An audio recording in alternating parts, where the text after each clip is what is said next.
Hi, I'm Quinn. And I'm Shreya. And this is Teens Talk Trash, the podcast brought to you by the nonprofit Towards Zero Waste.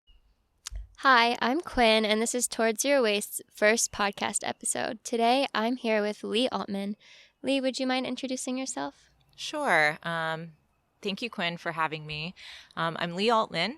I previously was a middle grade science teacher, 8th grade.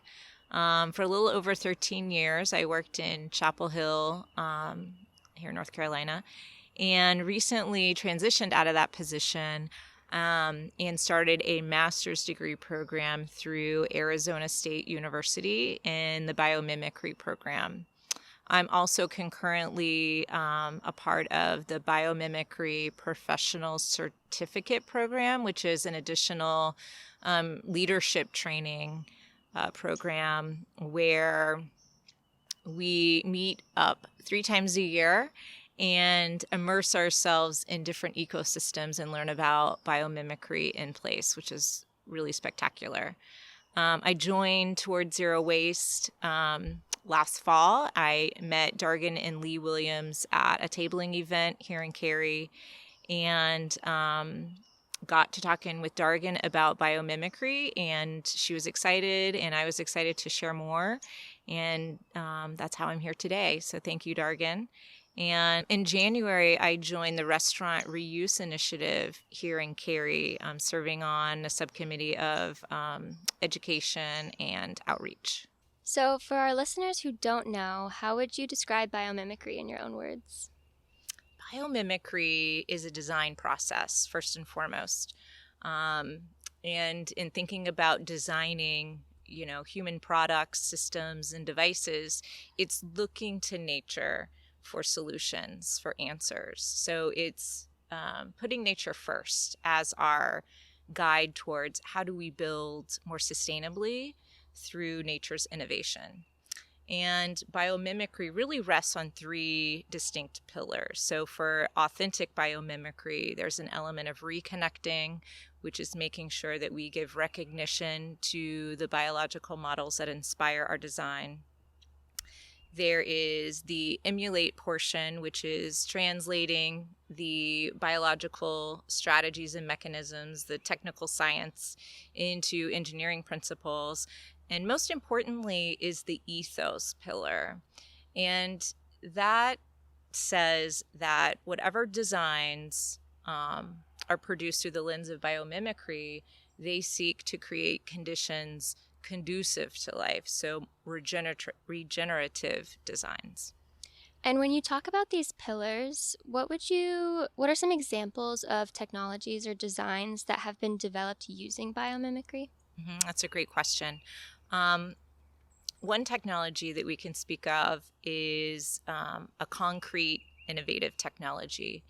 And the company called eConcrete has designed a concrete infrastructure that has these nooks and crannies at the micro level, and can also be molded into different shapes depending on the ecosystem, but was ultimately inspired by the infrastructure of coral reefs and oyster beds and even rock formations along the beach, in such a way that the design of the cement encourages the attachment of oysters and mussels and barnacles, so that the longer that this cement is in place as an erosion diversion, it actually creates more biodiversity and ecosystem generation. That's really interesting. What inspired you to initially start studying biomimicry? In 1998, I attended a Bioneers conference in San Francisco. And there I came across Janine Benyus's book called Biomimicry Innovation Inspired by Nature. And it's a compilation of scientists and researchers who are in the field studying prairie grasses to create better models for agriculture, or studying photosynthesis to create solar cells. And so I just got very inspired on how nature was leading the way for these technological innovations. And what exactly are you doing with biomimicry now and hoping to achieve in your research? So, as I mentioned before, I'm currently a grad student through ASU in the biomimicry program. And I am just trying to become the best trained biomimic that I can be in terms of being able to facilitate the biomimicry design process. And ultimately, through education, that is my trained background, is to bring the process of biomimicry and the field of biomimicry to different educational institutions locally here in the Triangle. So, can you tell us a little bit about what are some ways in which the natural world is studied to identify potential solutions to human issues? Sure. Simply, it takes field biologists, ecologists, and researchers out there studying specific organisms and processes, collecting the data, compiling the results in their research, and ultimately having it published in primary literature. Because as a biomimetic and a biologist, we look to the primary literature for the strategies and mechanisms that can be emulated into human design. So, talking more about human issues, what about climate change specifically? How do you think biomimicry can help with that? That is a huge question, and I appreciate the question. When I think about climate change, it is a systematic global issue. And there's not one easy answer or solution. And biomimicry, in its greatest impact, is implementing it at the system level. And I think that is really the best way to apply biomimicry for trying to come up with mitigation efforts for climate change. It's looking at, from a systems level, how are we designing our cities? How are we designing our transportation systems and our energy infrastructure? And really thinking more like a forest ecosystem, and how all of those processes come together in one location to provide the energy and materials on site locally. Just like a squirrel exists in a forest, if we think of our cities as being a forest, they are garnering and collecting the materials and the energy they need where they live. They're using those resources on site, and then they discard them on site, and those resources immediately go back into the system to regenerate it. I think at that level, if we're really trying to make honest efforts in climate change, then we are using biomimicry at the systems space. So, I know you mentioned things like city planning and energy. What are some fields that you think could be benefited by biomimicry? Currently, I think materials science. I've always been fascinated by what different types of materials could do, especially for packaging. That's a big one, especially for Towards Zero Waste. But if we can get materials scientists to look to nature for how does nature create different types of surfaces and packaging and containers and fabrics, that would lead to a lot of innovation in how we're able to produce more sustainable, low waste efforts where we can recycle more of the products that we make. So, I know for me, all of these sound like perfect solutions, but what are some of the challenges that come with translating biomimicry into designs? The challenges right now, one of the limitations is really the research that has been done. So we can only move biomimicry forward as far as there has been research on the biology. Many times you'll search the literature, the scientific literature for a particular biological function, come to find out the adequate amount of information down to the mechanism level is not available. And so you have to abort that, seemingly amazing opportunity and search for something else. So a lot of times it just comes down to there not being the right level of science to draw from. Are there any areas specifically in biology that you think have potential for technological innovation or that you foresee being useful in the future? I do. I am an insect enthusiast, and I think insects hold a lot of potential for innovation ideas. A few semesters ago, I had the opportunity to study the compound eye of a particular bee species. And what I learned is when you look at their compound eye, in between each lens, there are these distinctly distributed little hairs.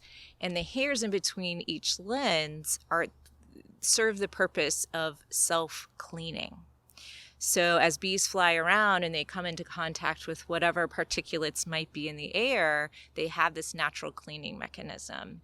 And then I applied that self-cleaning idea to solar panels.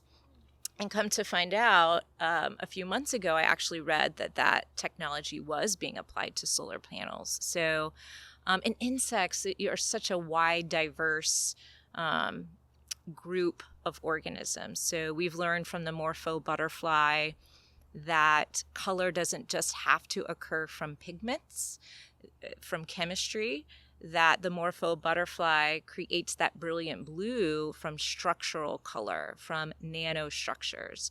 And so that's a whole different way of thinking about how to produce something that we usually just thought about in one line of production. We've also learned from social insects their ability to self-organize and communicate through decentralized patterns. So that has lent itself to computer software innovation. So I think insects hold a lot of potential innovation for biomimicry. So I know you mentioned sometimes the issue arises that there's not enough research in a certain area. So what are your hopes or kind of expectations for how the field of biomimicry will expand, and what do you think needs to be done in order for that to happen? My hope is that biomimicry can be integrated into various design fields.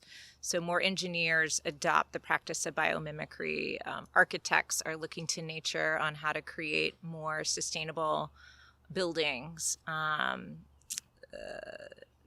The biomedical fields, so when biomimicry can be integrated into other disciplines as a design methodology, that's how biomimicry is going to spread. Do you think biomimicry should be taught in schools? And if so, how do you think it should be incorporated? I absolutely think biomimicry should be taught in schools. As a former educator, I'm very biased in that field, or in that way. I guess for it to be incorporated at a systematic level, the easiest approach is where the adoption of the next generation science standards have occurred. NGSS, Next Generation Science Standards, as I just said, are national science standards, and many states have adopted those, and they are STEM-based standards. North Carolina, unfortunately, has not adopted them yet, but biomimicry would easily integrate into those standards. Is there anything else you'd like people to know about biomimicry, or maybe if they had one thing to take away from this episode? Sure. Biomimicry is not just a design process or design principles. It's also a philosophy. It is a way of not just putting nature first, and how we think about designing our built world, but it's about reconnecting to nature as humans, learning that we are a part of the larger ecological systems and processes, and honoring that. And for anyone listening who's interested, what are some ways that you can recommend for people to get involved with biomimicry? The first place that I would ask people to visit is the website, the Biomimicry Institute.org. There you can find a plethora of resources, anywhere from just signing up to be on a listserv so that you're receiving newsletters once a month, to, if you have a business idea, you can join a national, or actually it's a global competition called the Ray Anderson Ray of Hope. And there's also a bunch of resources for educators if you're interested in that, and different scales.